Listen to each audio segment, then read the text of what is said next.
Стружани повторно ќе излезат на гласање во ноември, каде што битката ќе се води помеѓу независниот кандидат поддржан од Влен Менди Кјура и кандидатот на НАИ Арсим Далипи. Во својот говор по победата, Кјура побара неговиот против кандидат Далипи да го одржи зборот што го дал, дека оно што ќе има помалку гласови ќе се повлече во вториот круг.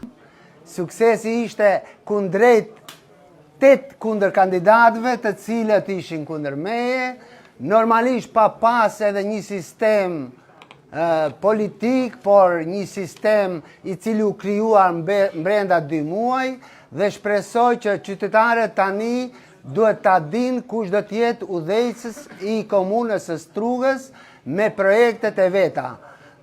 Tani oponenti im e ka dhënë fjalën se do të hapet dorëheqje.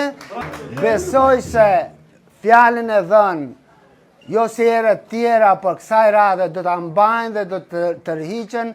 Сепак изгледа дека кандидатот на НАИ Арсим Далипи не размислува за повлекување и верува во силна победа во вториот круг.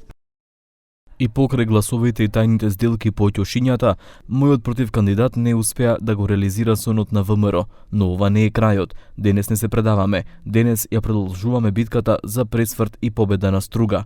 За нашата Струга, Струга што ја бетонираа, ја наградија и ја ограбија со години. За Струга што заслужува достоинство, развој и подобра иднина. Заедно ќе успееме, заедно ја носиме победата. Двајцата кандидати одат во втор круг со многу мала разлика. Менди Кјура освои 9934 гласови, додека Арсим Далипи 215 гласови помалку, односно 9719. Во трката беше и Јована Мојсовска од Левица, која освои 2809 гласови.